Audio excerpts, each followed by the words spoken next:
Welcome everybody. Welcome Alan. Thank you for accepting the invitation to present in our LAERE EfD webinar series. For the rest, Alan Blackman is a Principal Economic Advisor to the Climate and Sustainable Development sector at the Inter-American Development Bank and non-resident fellow at Resources for the Future. His research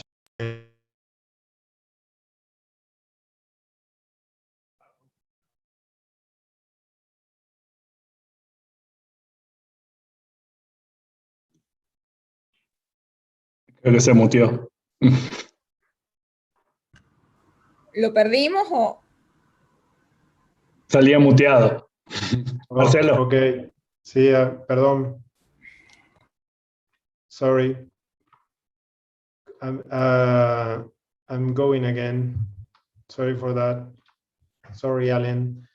Thank you for accepting our invitation, Alan, to our LAERE and EfD webinar series. For everybody, Alan Blackman is Principal Economic Advisor to the Climate and Sustainable Development sector at the Inter-American Development Bank and non-resident fellow at the Resources for the Future. His research focuses on areas such as land use and land cover change, air pollution, and other urban environmental issues, as well as agricultural supply chain. Alan has published in numerous journals, including Proceedings of the National Academy of Sciences, Global Environmental Change, Ecological Economics, Journal of Environmental Economic and Management, Energy Policy, and more. He serves as Associate Editor of the Environmental and Development Economics Journal and the Latin American Economic Review. He holds a Ph.D. in Economics from the University of Texas at Austin and a BA in International Relations and Political Science from the University of Pennsylvania.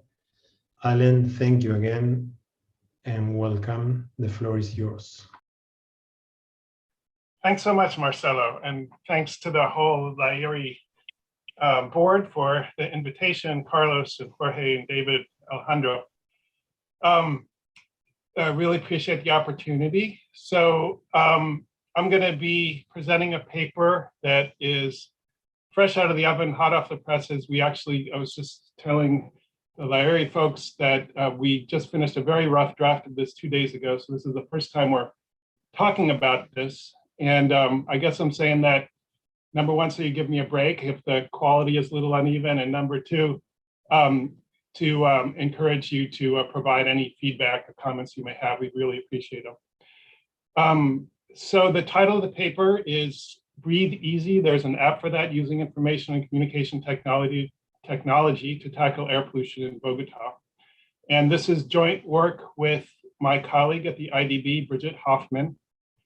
And what we do in this paper in a nutshell is we report on a randomized controlled trial that we ran in Bogotá last year, involving 578 students at universities, 24 universities in Bogotá. And we're evaluating the effect of what we're calling a training in the use of a cell phone app that provides real-time information on air quality in Bogotá. And we're looking at 6 categories of outcomes. The first one is the acquisition of air quality information. The second one is participants' knowledge about avoidance behaviors that you can undertake in order to avoid exposure to air pollution or to reduce the health risks from air pollution. The third category is actually undertaking those behaviors, whether the participants actually undertook them. The fourth is we wanted to know if people using the cell phone app would provide warnings about air pollution to other folks. So there's a few outcomes related to that. We also wanted to know whether it encouraged them to discuss environmental issues more. So that was The fifth category and the final one has to do with people's attitudes about environmental issues in general. And what we find in a nutshell is that the training spurs changes in 4 out of those 6 categories. And we also look at treatment effect heterogeneity, and we find that the impact of our treatment is moderated by participant characteristics, and in particular, whether participants work in addition to attending school, and whether they have cardiopulmonary conditions that make them susceptible to the effects of air pollution. So before I start trying to describe our methods and our results in more detail, let me just say, if you have questions, just feel free to ask them, I guess either through the chat or by raising your hand or just breaking in. I'm happy to answer questions at any time. Also, before I start out, I wanted to just acknowledge the contributions of the folks that we worked with in Bogotá. So I'm not going to list all the names, but I'll just tell you, we worked with Innovations for Poverty Action, IPA Colombia, to help us administer our surveys and our treatments.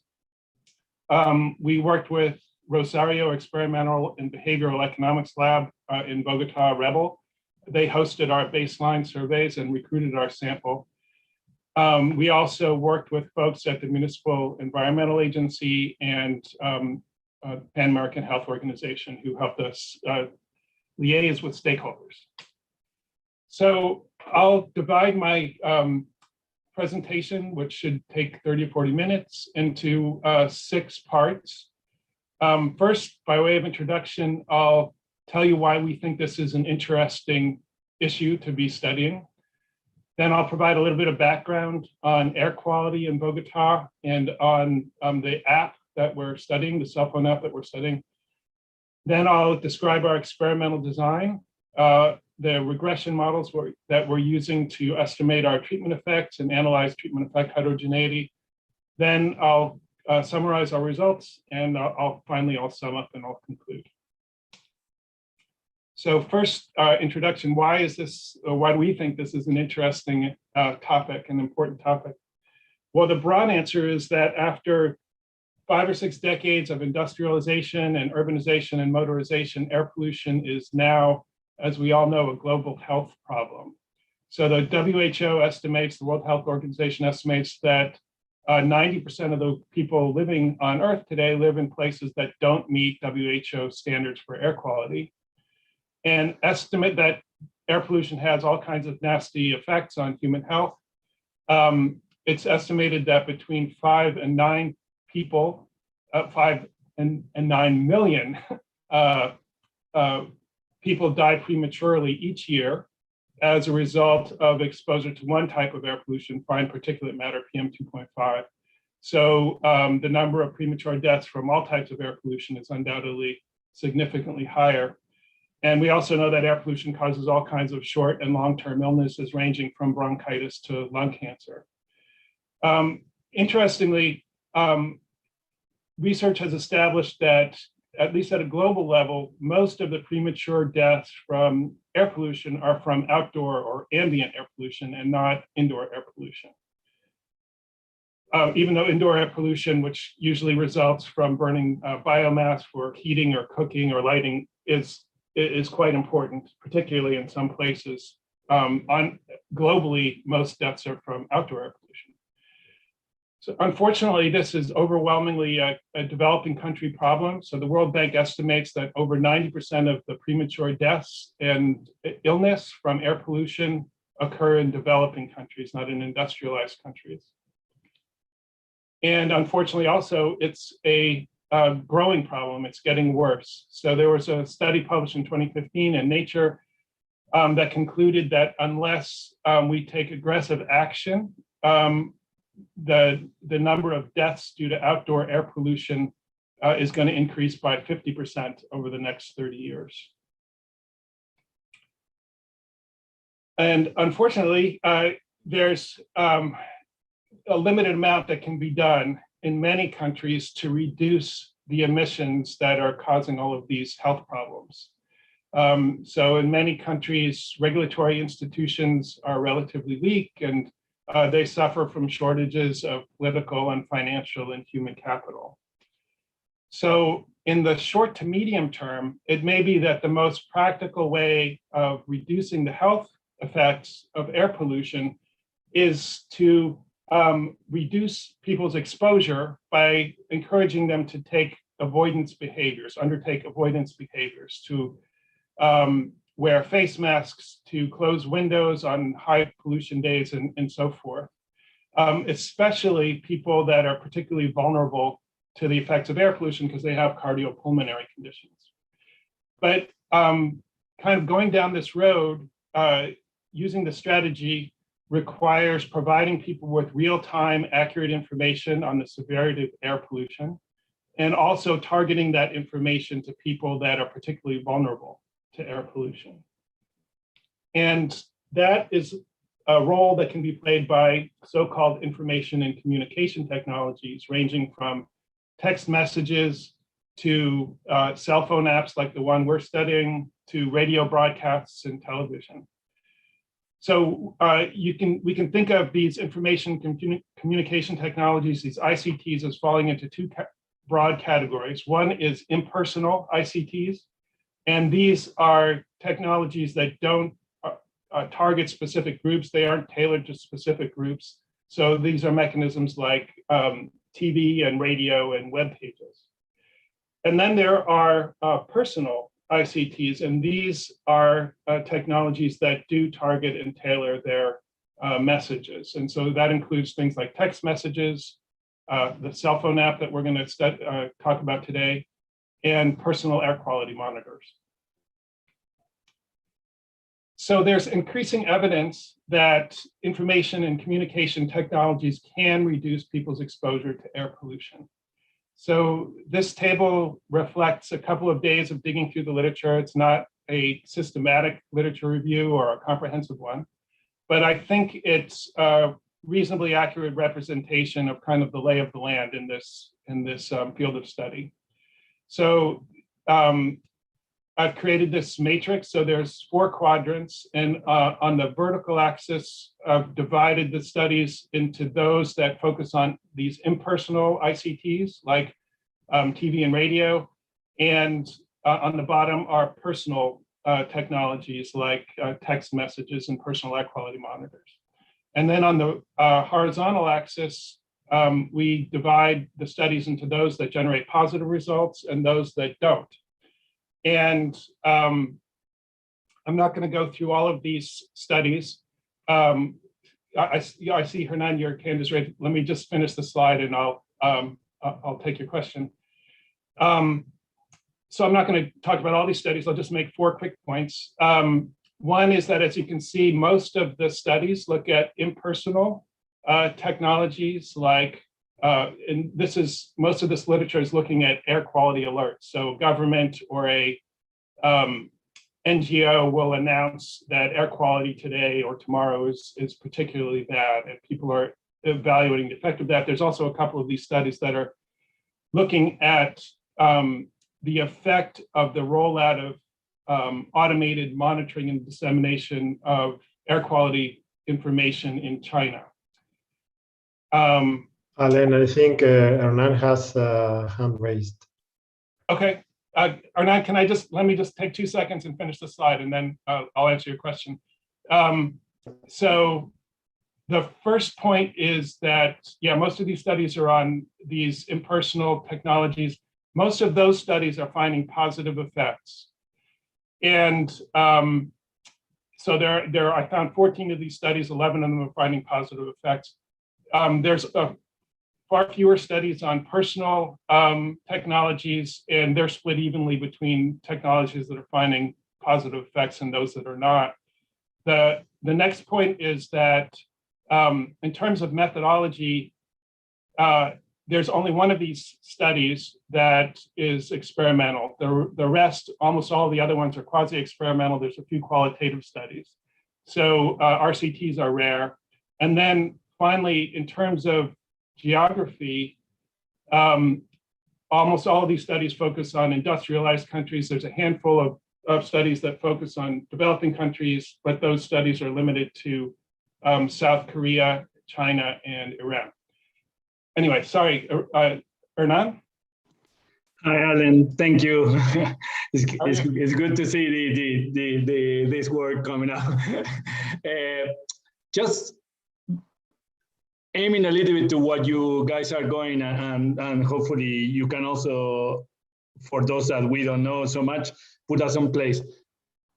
So if you are trying to change behavior, also the positive or negative result in the short run versus the medium run or the long run might be two things that are different. You say that there is only one RCT in this list, but do you have any idea if the effects are always in the short run or in the medium run or in the long run, and also on the return of, like, I don't know, if I don't expose myself 1 day or 1 week or 2 weeks while I'm on the treatment, like I use the mask with filters, like to decrease my exposure. Is that enough of an impact, or still, if I revert to my common behavior afterwards, that effect is like minimal? I don't know, like how much of the exposure short run versus long run effects are different. Yeah, well, there's a lot of heterogeneity in terms of like what types of outcomes these studies are looking at, and you know, the time frame that they're looking at them in. Most of the studies, again, are looking at air quality alerts, and most of those studies are looking at secondary data, kind of easily available data. There's a lot of studies, well, a lot of these studies anyway, that are looking at the effect of an air quality alert at attendance at an outdoor event. That was kind of like some of the early work, like Zivin and Nidal in 2009. And there's a lot of studies along those lines. There's some studies of just looking at people's behavior. Like there's a study of cycling in Australia. Do air quality alerts reduce people's, somehow they measured the frequency of cycling. So they're looking at behavior just after an air quality alert. So I guess the answer is this is in the short term. And there's some studies here that are looking at kind of medical outcomes like hospital admissions. But again, it's in the short term. Most of these studies are looking at short-term effects. Okay, thanks. So there is no study that really tried to change people's behavior. So that's why I think it's interesting, like the heterogeneity analysis of your work, because none of them really aim to say, oh, we switch these people that they work outdoor, like to use mask forever or something like that. So yeah, so the question is do these behaviors persist? And yeah, that's would be a really interesting thing to study. I'm not sure most of these studies get at that. Ours, well, when I talk about our experimental design, you'll see there's a 6 week, at least a 6 week lag between our treatment and when we're measuring end-line effects. So I guess that's the medium term, but I'm not sure anybody has looked at kind of long-term persistence of behaviors.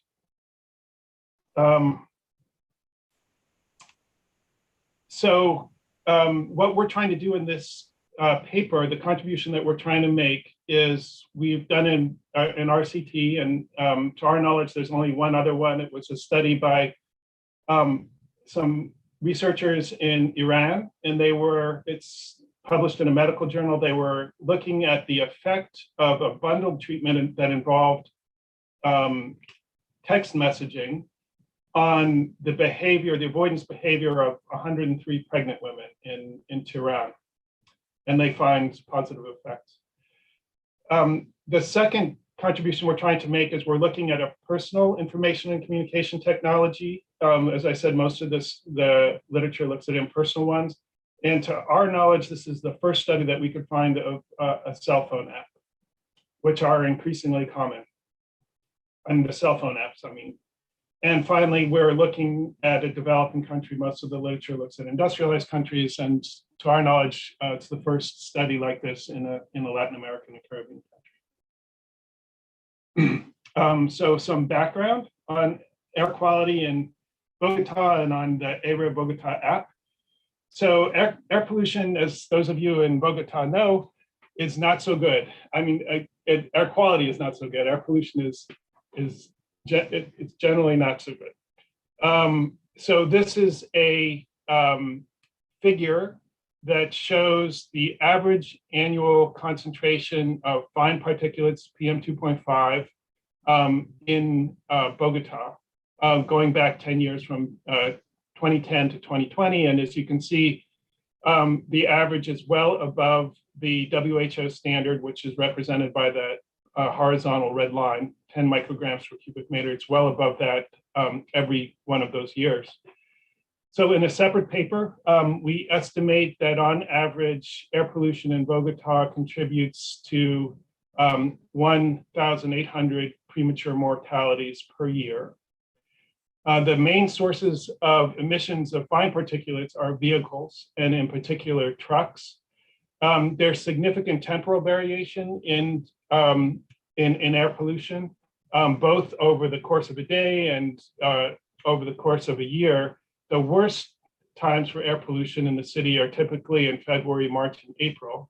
And it's for that reason that we ran our RCT mostly during those months.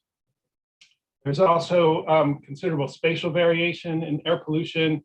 The worst air pollution in the city is almost always in the southwest part of it.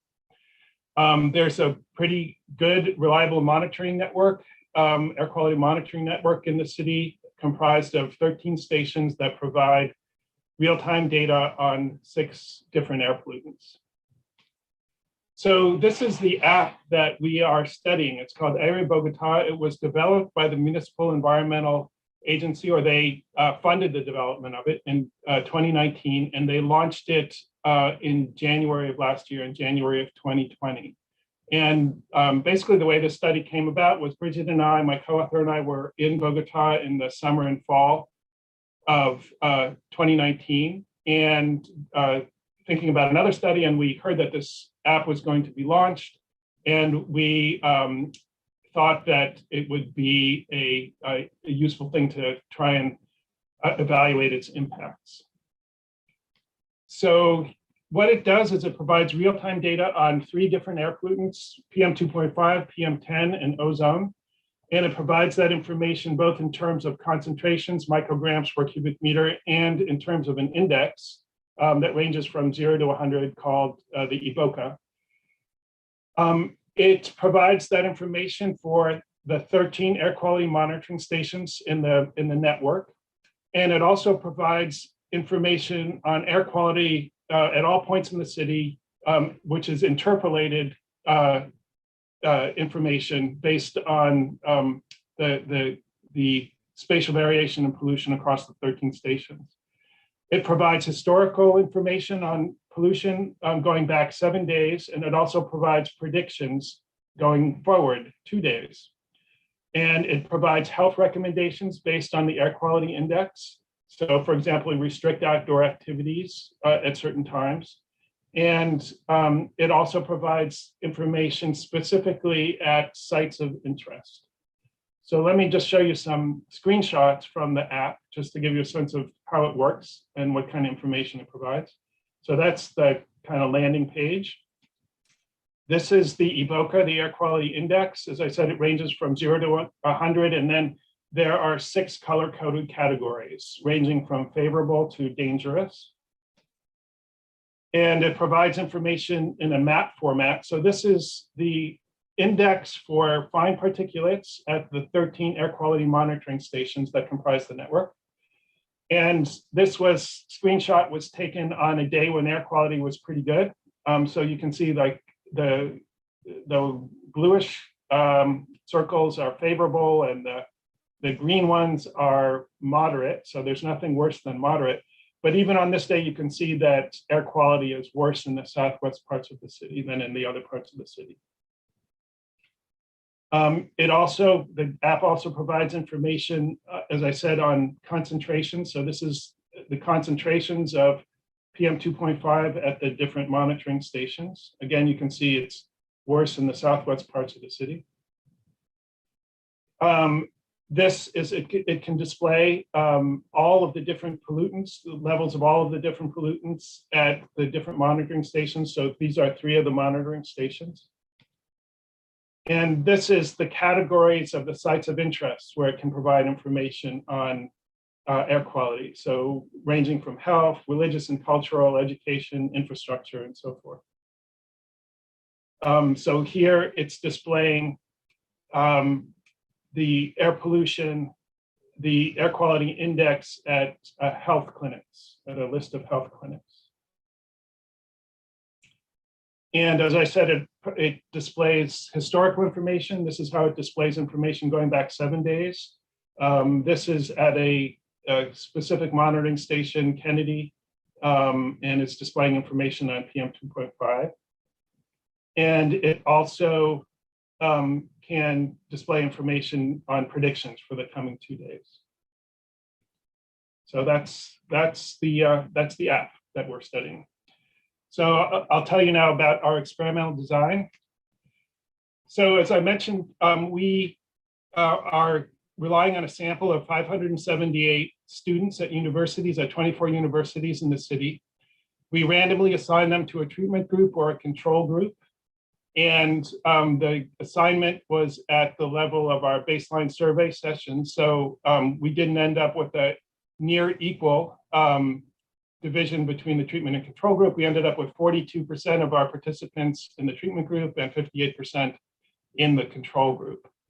So our sample, unfortunately, was limited by the COVID-19 lockdown. We actually recruited our sample in February of 2020, and we launched it like the first day of March in 2020. So our original goal was to have a sample of about 1,200 participants. We got about halfway through our baseline surveys when the environmental economics, or the experimental economics lab that where we were running our baseline surveys, the Rebel lab, was closed as a result of the lockdown. So we ended up with 665 baseline participants. And as I said, we are using a sample of, there was attrition because not all of those participants took the end-line survey. So our attrition rate ended up being 13%, but the attrition was balanced across the treatment and control groups. So a little bit about our Hernan? Yep. Yes, sorry, I don't know if I missed it, but do the app also send you notifications, or it's just like you only see the app when you pick on the app? Correct. You only see the app when you click. I think that's true. You might be able to, the strange thing is you can only download this app in Bogotá. I don't have it on my cell phone. There might be a way to get it to give you notifications. I don't think so. Not to my knowledge. Yeah, because if not, like you have a mixture of like the messaging kind of like treatments and the app one, no? If it gives you notification. Correct. Right. I don't think so. Maybe there's somebody from Bogotá that uses this app that can tell us, but I don't think it can. Our treatment, so we randomly assigned folks into a treatment, and that treatment was a bundled treatment, and it had 4 components. One was we provided information on air pollution. We also provided information on and training in the use of this app. We offered people a chance to participate in a 6-week interactive email campaign that I'll tell you about in a minute. And we compensated folks for participating in the baseline survey / information session, the email campaign, and the end-line session.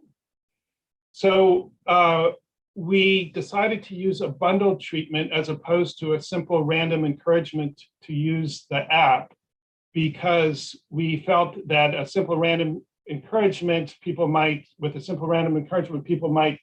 download the app, but they might not actually use it. So we all have apps on our phones that we don't actually use.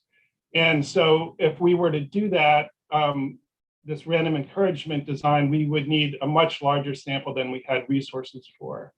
So we decided on this bundled treatment where we would try and encourage people to use the app and motivate them to do it and habituate them to using it. The downside of that strategy, though, is that we're not able to disentangle the effects of it should be 4 components of our bundled treatment. So we're not able to disentangle the impact, for example, of just making the app available. I think yeah. Nan has a quick question. No, I think it was the hand from before. Sorry, I will lower it. Thanks. So yeah, so that's the downside of that strategy. So this is just the information we presented. So right after our baseline survey, we presented a treatment session for both the treatment and the control group, and I'll show you the information set. Sorry, we presented an information session for both the treatment and the control group, and I'll show you the information presented in each of those 2 groups. So this is the information in the treatment group. We had all kinds of information about air pollution, the types of pollutants, how pollution varies over the course of a day and across space, the effects that pollution can have on human health. And then we told people about how they can reduce the risk from air pollution by taking certain actions, by wearing a mask with a filter, by limiting their outdoor activity on days where air pollution is particularly bad, by closing windows on those days, by seeking medical care when they get symptoms associated with the health effects related to air pollution, and by not smoking tobacco products. We also told them about air quality in Bogotá in particular. And then we did this tutorial on the LAERE Bogotá app, and we offered folks a chance to participate in this email campaign. So we didn't want to just have no treatment for no information for our control group because we were offering our treatment group a chance to participate in this email campaign. And as I'll mention in a second, they were compensated, they were asked questions and they were compensated when they gave correct answers. So we wanted to give the folks in the control group the same opportunity to earn compensation to make sure that we didn't have differential attrition in our treatment and our control group. So we came up with this placebo information session, which focused on art history and involved using an app called Daily Art that every day it shows you a different piece of art and it has this little information blurb on it. And it's actually really cool. And one of the impacts of this study is that I still check the Daily Art app every so often. It's free, I recommend it. But anyway, this was our placebo session, and then we created this placebo email campaign to give people a chance to earn money in the control group. So what was this email campaign? Well, this is the email campaign for the treatment group.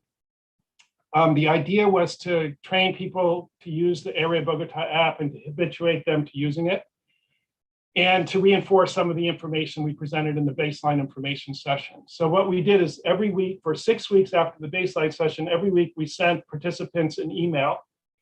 And the email had a few bullet points with key information from the information session. And it also included a question. And to answer that question, they would need to query the app. So a question, for example, was, what was the air quality index for PM 2.5 at such and such a air quality monitoring station on such and such a time at such and such a day? And you can get that information from the app. And in the email, there was a survey CTO link, and they could go to that link and they could write the answer. And if they got the answer right, they were compensated. So similarly, we had a similar setup for the placebo treatment. And so in terms of compensation, We paid people about $9 for showing up at the baseline survey information session, $12 for completing the baseline survey session, sorry, and about $2 for every email question that they got correct. So there were 6 email questions. The maximum amount that folks could earn was about $44. In terms of our baseline and endline survey sessions, so our baseline sessions, as I think I mentioned, they were at Rebel, the experimental economics lab. They were in person. They were proctored by at least 2 folks, and the attendance was capped at 30 students. And we tried to set these up in a way that would maximize the chances folks were actually focusing on the information session and on the survey. So reduce inattention. Our online survey sessions, we had to move to remote sessions because of the lockdown. So we had these remote sessions in Zoom.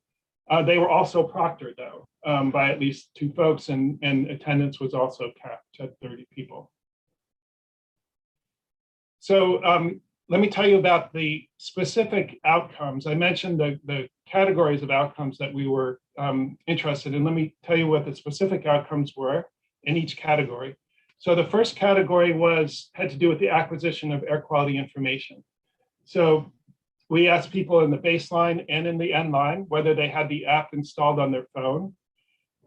We asked people the number of days that in the last 2 weeks they had searched for air quality information, whether they had searched for air quality information using the app in the past 2 weeks, and whether they had used other means to look for air quality information in the last 2 weeks.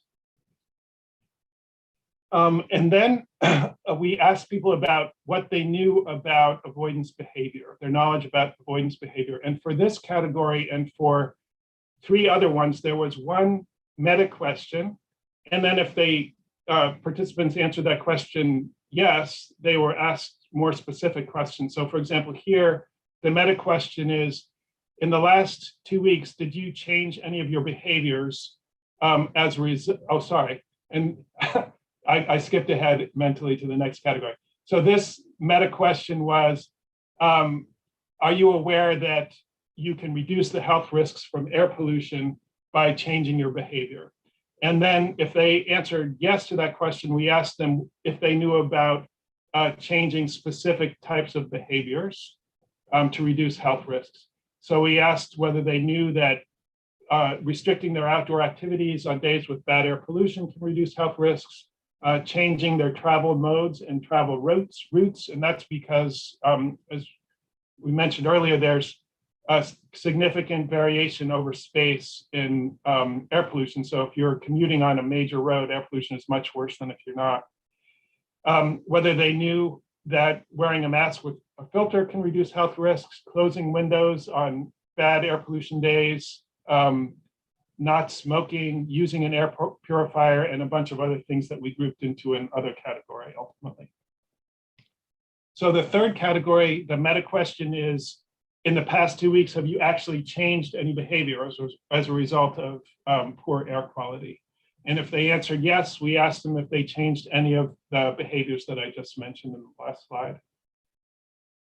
The fourth category, we wanted to know if people were warning others about poor air quality.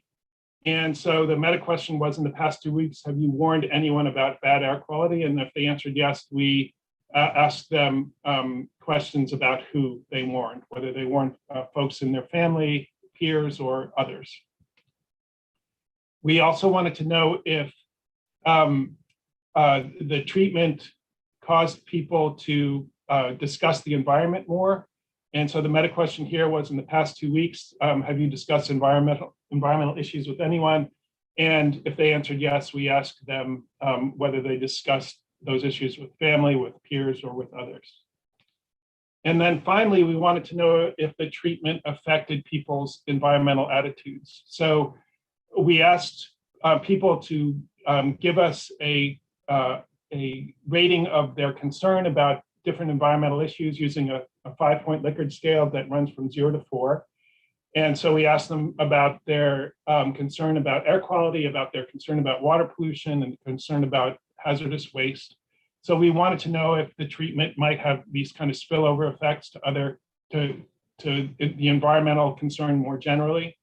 We asked people whether they thought that if there was going to be a public information campaign in Bogotá, whether that should focus on air quality as opposed to other issues. 5 minutes, Alan. Sorry? 5 minutes. Five more minutes, Alan. Oh, okay.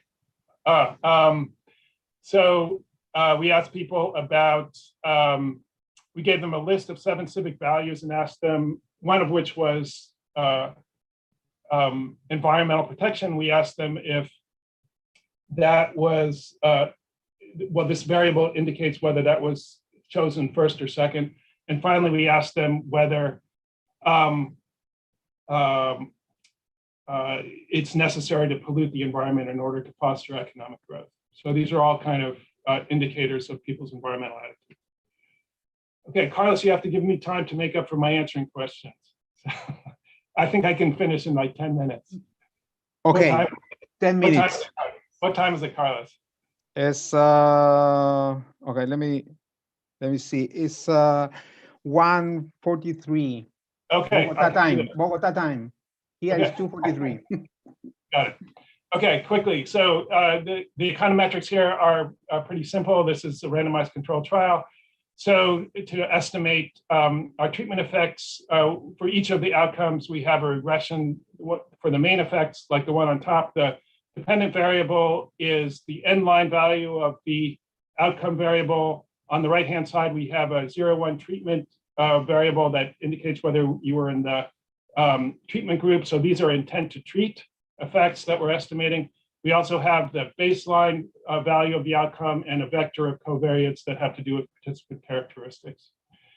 And then to analyze treatment effect heterogeneity, we run the same regression, but we have a bunch of interaction terms where we interact the treatment variable with participant characteristics.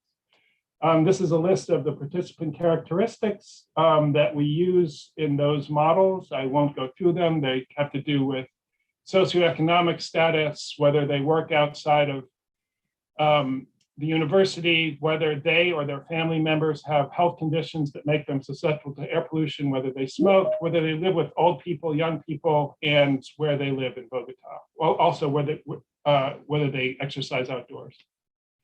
So results. So I'm going to present results as figures. On each of these figures, the blue dots are point estimates of our treatment effects, and the whiskers are 90% confidence intervals. So for the first category of outcomes, which has to do with acquisition of air quality information, we had 4 different outcomes.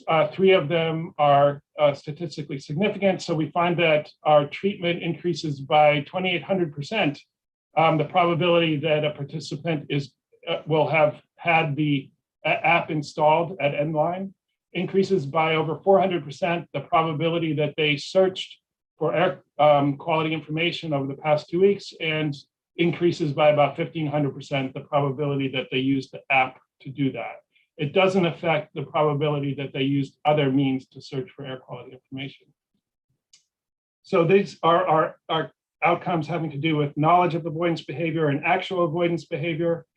So in each, there are 8 outcomes. There's 1 meta question and then 8 more specific questions. So for knowledge of avoidance behavior, the treatment increased by 3% the probability that folks know that changing their behavior can reduce their exposure to air pollution, but we're starting at a very high level. At baseline, 90% of the people in our sample knew that. And then it's specifically affecting their knowledge about restricting outdoor activities, wearing a mask, closing windows, and smoking less. The next category of outcomes is perhaps the most interesting. It has to do with whether people actually change their behavior as a result of being in the treatment group. So the treatment increased by more than 2/3 the probability that people said that they changed their behavior as a result of bad air pollution over the last 2 weeks. And specifically, it caused increases in people reporting that they wore a mask and people reporting that they closed windows on poor air quality days. I should say that in both of those cases, the question was, did you do these things as a result of bad air quality? Then with regard to our outcomes having to do with, did people warn others about bad air pollution? And did they have discussions about the environment with other people? These effects are small in magnitude and only weakly significant. So we get some significant effects, but they're only significant at the 10% level. And then finally, with regard to attitudes, we get several significant effects. So we find that the treatment increased people's level of concern, the Likert scale level of concern about water pollution and about hazardous waste. So there is an indication that there may be some spillovers from our treatment. So people being concerned about things other than air quality. And then it increased the probability that people thought that public information campaigns should focus on air quality. And it decreased the probability that they believed that pollution is needed in order to foster economic growth. Finally, treatment effect heterogeneity, as I mentioned at the top. So what we did here is for each of these categories of outcomes, we selected one kind of meta outcome just to make this analysis of treatment effect heterogeneity tractable. I won't go through all of these. I'll just mention the two I mentioned at the top, which is that for several of the outcomes, our results suggest that the treatment was less effective in spurring changes if the participant was employed in addition to being a university student, and it was more effective if the participant had some health condition that made them more susceptible to air pollution. So to sum up, we use this bundled treatment where we basically train people to use a cell phone app that provides real-time information on air quality. And we're finding that it increased the acquisition of information about air quality, and it increased their knowledge about avoidance behavior.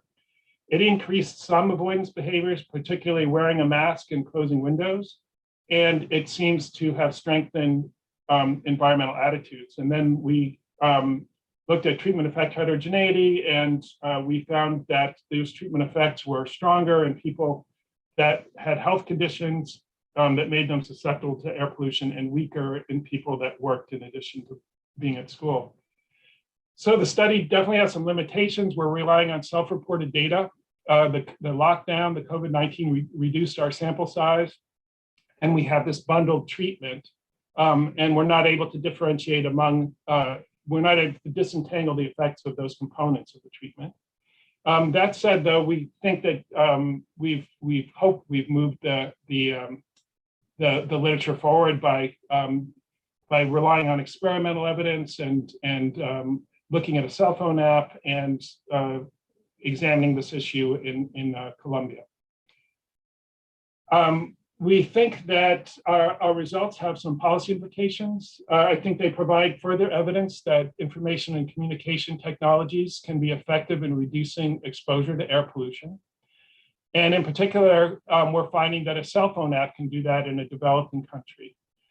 We find some positive evidence of positive spillover effects. Some of our results suggest that information communication technologies focused on air pollution can strengthen environmental attitudes in general. Finally, last slide.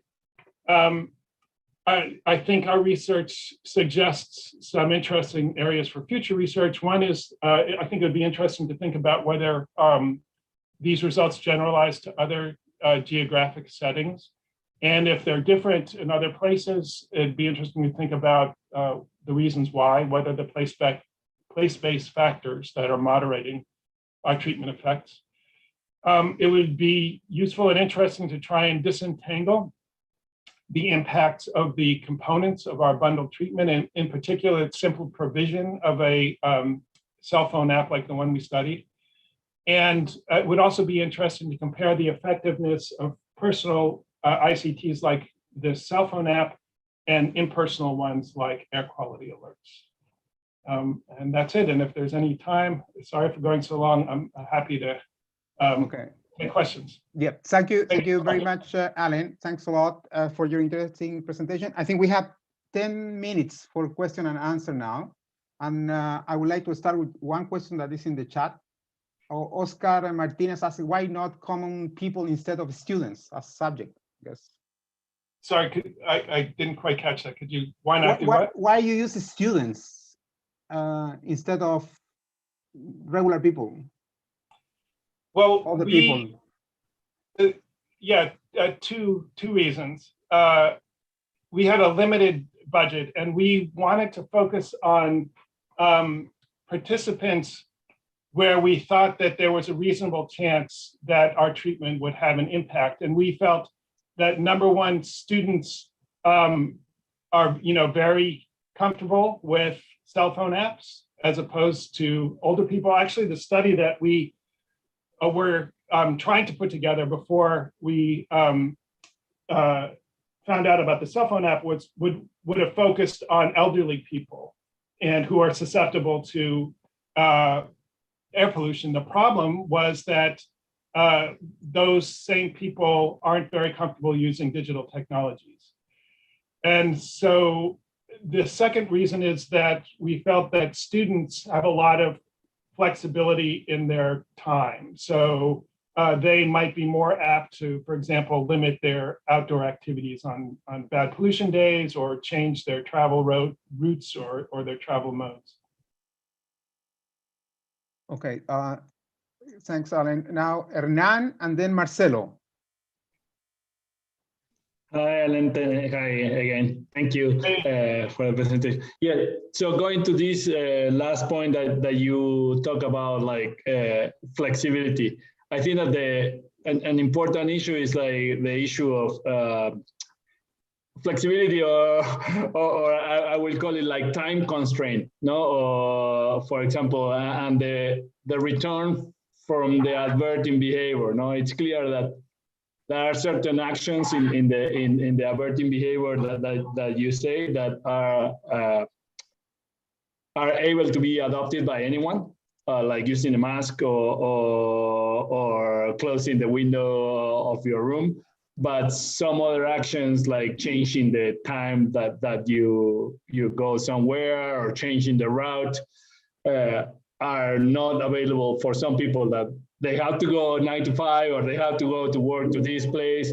And those people might be the ones that are more exposed, no? Because you have to go to work at the time that everybody has to go to work. And then it's a problem. Do you have any kind of decomposed effect on this adoption of these different actions, the ones that are more flexible and the ones that are less flexible?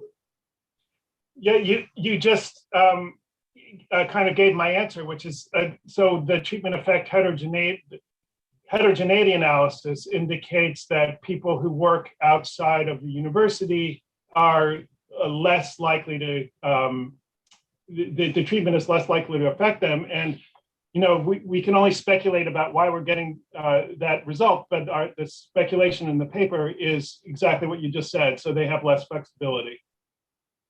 And regarding this, is like, because there is all this other branch of literature, like regarding social norms, descriptive or prescriptive social norms, and change of behavior.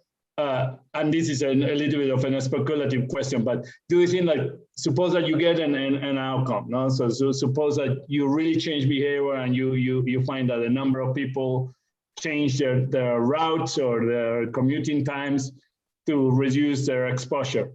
Do you think that, like, a sequential application of an experimental design with, like, first you provide information and you have an effect, and then you have the information of the state of the world, that is the pollution, but also the information of the medium behavior or the most popular behavior? Do you think that will have some effect, or that's something that it's possible, or an extension that you are thinking about? sorry, Hernan, I'm not quite sure that I understood. So the idea is like you change behavior and that becomes like the more normal behavior, and that Yeah, when you normalize when you normalize the adverting behavior, now you have like this possibility of doing, because now you don't know if people it's averting or not, no? So if you are going to say like X amount of people travel at peak hour, then more likely you will be inducing a non-averting behavior. But when you say like in the last week, I don't know, 70% of the people use mask or didn't go to work on the days that or change to work at home the days that the pollution was high. Now, once you have changed the behavior, you can use that social norm to reinforce the behavior. I don't know if you have seen anything like that, or you are thinking about doing something like that. Well, I mean, there's no evidence of that in our data, but I think intuitively I think that's likely to be important. So the two changes in behavior that we were able to discern in our data are wearing a mask and closing windows. And I think those are among the lowest cost behavior changes in the list of things that we asked about.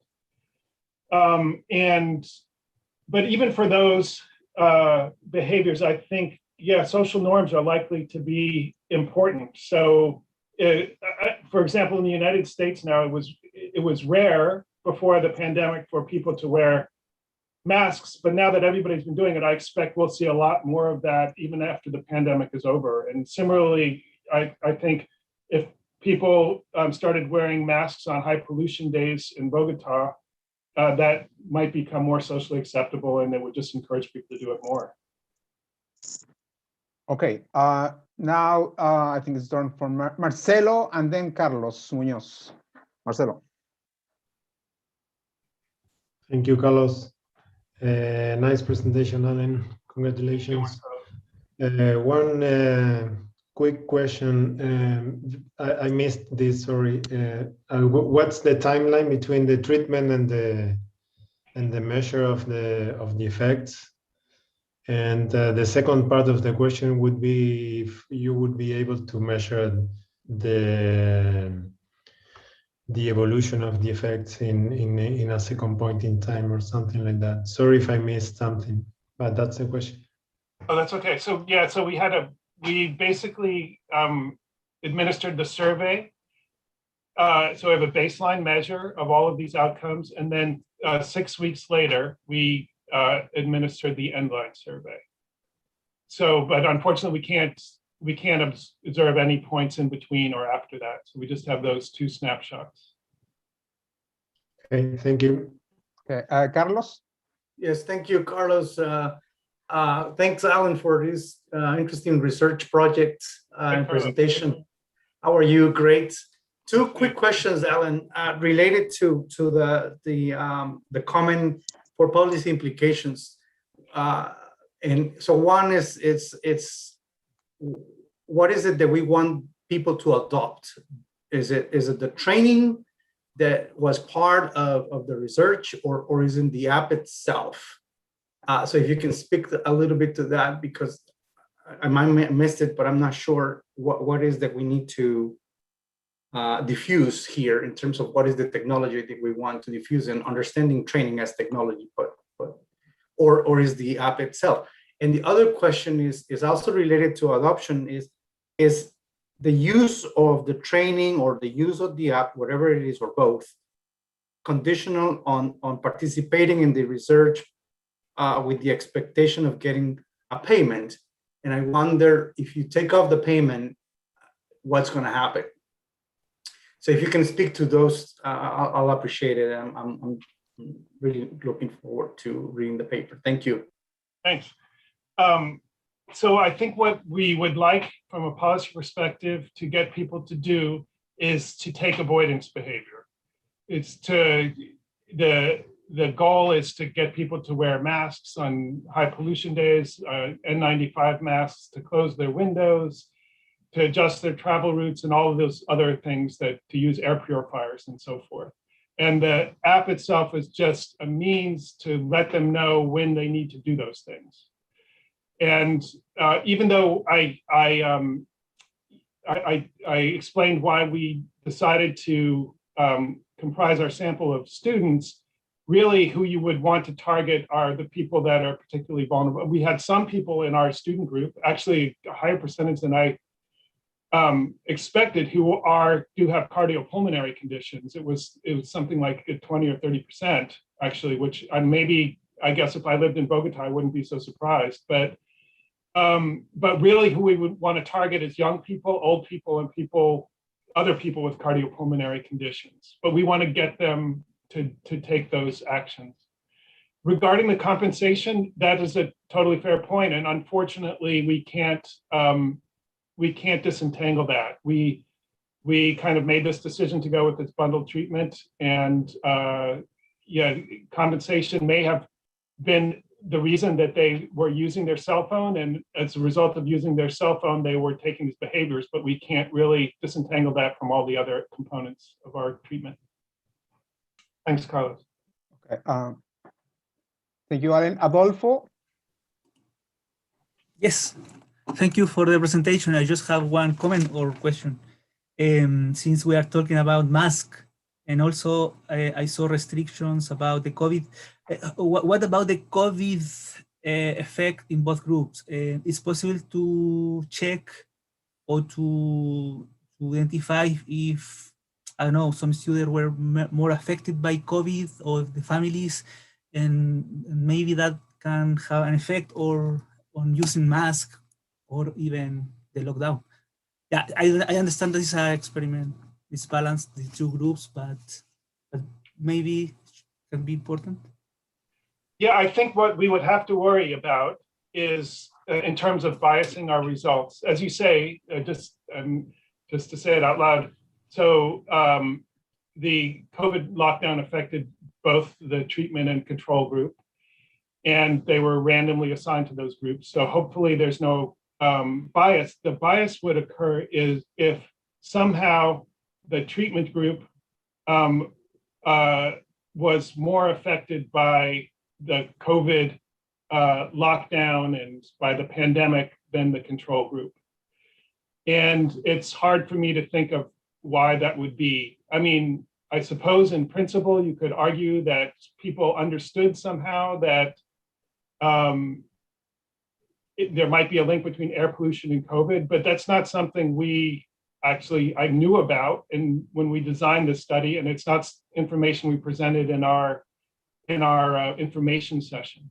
So it's hypothetically possible, but intuitively it's hard for me to see why that would be. That said, though, I do think that although it may not bias our results, the pandemic may have changed the magnitude of our treatment effects. And one way it could have done that is air pollution in Bogotá improved significantly. So we designed the study so that would take place during the worst air pollution months. And air pollution in Bogotá was still bad during those months, but it wasn't as bad as it would have been. So we might have got stronger effects, I think, if we weren't doing the study during the pandemic. Claudia? Yeah, no, it was. I was actually having the same question, because how people in general would use nowadays the mask more probably for the COVID situation than the air pollution. So, but if you didn't ask it, you wouldn't be able to disentangle if the use of the mask was actually for the virus or for the air pollution. I don't know then if there is any variable that you could use to give a hint on that, because for example, myself, I would go out in a polluted part and I wouldn't use mask because before I wouldn't like it. But nowadays I would use, but not for the air pollution, but for the virus. But it will count as it was for the air pollution. Yes. Well, no, I'm not sure I agree, but first of all, hi, Claudia. Good to see you. I guess my response is kind of the same as to the last question, which is, well, there's two things I would say. One is that the question that we asked, the question about masks, was not, did you wear a mask? It was, did you wear a mask in order to reduce the health risks from air pollution? Okay. So I think that gives us a little bit more confidence. But the second part of the response, I think, would be the same as to the previous person, which is that both the treatment and the control group were affected by the pandemic, and both had the same, on average, the same incentives to use masks to prevent COVID. And so what our kind of difference in difference design is picking up is the impact, the additional impact of our treatment on mask use over and above whatever incentives people had in order to control COVID. Mm-hmm. So again, and I think that would just bias, it wouldn't bias us in terms of finding an effect, but it might make the magnitude smaller. So normally when people didn't have that additional incentive to wear a mask, we might have found more people using masks during, as a result of the treatment. Yeah. Okay. Thank you. I think we have time for a last question. Anybody? Okay, I can go with the last question then. So, Alan, can you say something of the following? Maybe this is an extension, a potential extension of this work. I think that the possibility of nudging people to take avoiding behavior is an interesting alternative policy instrument, unconventional policy instrument for this type of problems in our context, developing country context. But the thing is that we are the one that suffered the negative impacts of the, let's say, air pollution, but at the same time, as citizens, especially in urban areas, we are the one that are causing the problem. Driving cars around or burning wood to heating the houses, etc. So what do you think about the possibility of using this type of information technology, not only for changing behavior, people behavior to protect themselves, but also to try to take actions to contribute more to avoid the whole problem? Yeah, that's an excellent point, and there's been studies, at least in I'm aware of one, maybe there's probably more, of the impact of air. No, there's definitely more. So some of the studies that were listed in that table are not just looking at avoidance behavior, they're also looking at whether people change activities that generate emissions. So like there's like smog alerts. People are not supposed to drive. They're supposed to, and they're not supposed to use lawnmowers and stuff like that. And some of those studies have looked at that type of behavior to see if those are effects. The ones that I'm thinking of didn't really find effects, but maybe there are others that did. But in general, yeah, I think this ICTs could be used for that purpose as well. Okay, thank you, Alan. Marcelo, I don't know if you want to offer some closing words for the seminar. Thank you, Carlos. No, nothing very formal. Thank you, Alan, and thank you everybody for attending. And nice to see you all. Okay, I have two pieces of information. I will repeat this. It's on the chat from our president. One is the invitation to join LAERE. It's for free during 2021. And the second is extend the invitation for the next seminar, which I think is on August 11 by Paulina Oliva. Claudia. There was a